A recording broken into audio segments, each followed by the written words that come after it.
صرف 5 منٹ کا مدرسہ قرآن و حدیث کی روشنی میں۔ نمبر 1، اسلامی تاریخ۔ اصحاب الاخدود، خندق والے۔ ملک شام اور حجاز کے درمیان نجران نامی ایک بستی تھی جس کا بادشاہ اور پوری قوم بت پرست تھی۔ وہاں ایک جادوگر رہتا تھا۔ اسی جادوگر کے بل بوتے پر حکومت چل رہی تھی۔ جب اس کی موت کا وقت قریب ہوا تو بادشاہ سے درخواست کی کہ ایک ہوشیار لڑکا مجھے دیا جائے جسے میں اپنا علم سکھا دوں۔ چنانچہ بادشاہ نے عبداللہ بن تامر نامی لڑکا دیا جو جادو سیکھنے لگا۔ ایک دن راستے میں ایک راہب ملا جو دین حق پر تھا۔ اس کے ہاتھ پر خفیہ طور پر ایمان قبول کر کے دین حق کی تبلیغ شروع کر دی اور لوگ ایمان میں داخل ہونے لگے۔ جب بادشاہ کو اس کی خبر ہوئی تو اس لڑکے کو ہلاک کرنے کی متعدد تدبیریں کی مگر وہ ناکام رہا۔ بالآخر لڑکے نے بادشاہ سے کہا، اگر تو مجھے قتل کرنا ہی چاہتا ہے تو شہر کے تمام لوگوں کو جمع کر کے مجھے سولی پر لٹکا دے۔ بسم اللہ رب الغلام کہہ کر مجھ پر تیر چلا۔ بادشاہ نے ایسا ہی کیا تو لڑکا شہید ہو گیا مگر مجمع کے تمام لوگ ایمان میں داخل ہو گئے۔ بادشاہ یہ کہہ کر بوکھلا اٹھا اور اس نے خندقیں کھدوا کر آگ دہکائی اور تقریباً 20,000 ایمان والوں کو اس میں ڈال کر شہید کر ڈالا۔ سورہ بروج میں اس واقعے کو بیان کیا گیا ہے۔ نمبر 2، اللہ کی قدرت۔ نمک۔ اللہ تعالیٰ زمین کی کانوں اور سمندر کے کھارے پانی سے ہمیں نمک عطا کرتا ہے۔ سمندر کے پانی سے نمک بنانے کا طریقہ یہ ہے کہ اس کھارے پانی کو چھوٹی چھوٹی کیاریوں میں جمع کیا جاتا ہے، پھر سورج کی دھوپ اور گرمی سے پانی جذب ہو جاتا ہے اور نمکین مادہ زمین کی سطح پر نمک بن جاتا ہے جس کو ہم اپنے کھانے پینے کی بے شمار چیزوں میں شامل کر کے مزیدار بنا لیتے ہیں۔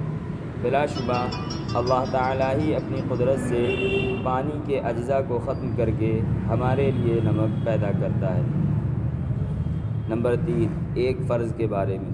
غسل میں پورے بدن پر پانی بہانا۔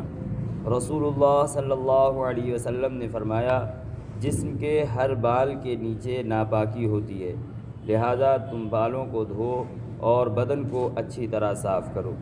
فائدہ: غسل میں پورے بدن پر پانی کا پہنچانا فرض ہے، اس لیے خصوصاً سر کے بالوں، داڑھی وغیرہ کی جڑ میں پانی پہنچانا چاہیے اور عورتوں کے لیے اپنے بال کھول کر غسل کرنا چاہیے تاکہ پانی بالوں کی جڑوں میں پہنچ جائے۔ نمبر 4، ایک سنت کے بارے میں۔ بلندی پر چڑھنے اور اترنے پر ذکر۔ رسول اللہ صلی اللہ علیہ وسلم اور آپ کے لشکر کے لوگ جب بلندی پر چڑھتے تو تکبیر یعنی اللہ اکبر اور جب نیچے اترتے تو تسبیح یعنی سبحان اللہ پڑھتے۔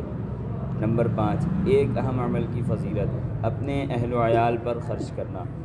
رسول اللہ صلی اللہ علیہ وسلم نے فرمایا، اگر آدمی اپنے اہل خانہ پر ثواب کی نیت سے خرچ کرے تو یہ خرچ کرنا اس کے حق میں صدقہ ہوگا۔ نمبر 6، ایک گناہ کے بارے میں، جھوٹ کی نحوست۔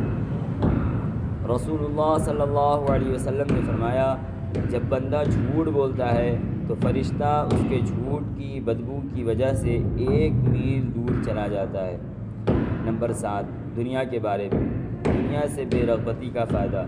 رسول اللہ صلی اللہ علیہ وسلم نے فرمایا، دنیا کی خواہش کا نہ ہونا جسم اور دل کے لیے راحت ہے اور دنیا کی آرزو رنج و غم کو بڑھاتی ہے۔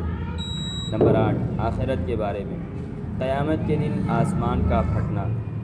قرآن میں اللہ تعالیٰ فرماتا ہے، جس دن قیامت قائم ہوگی اس دن آسمان پھٹ کر بالکل کمزور ہو جائے گا اور فرشتے آسمان کے کناروں پر آ جائیں گے اور تمہارے رب کے عرش کو اس دن 8 فرشتے اٹھائے ہوں گے۔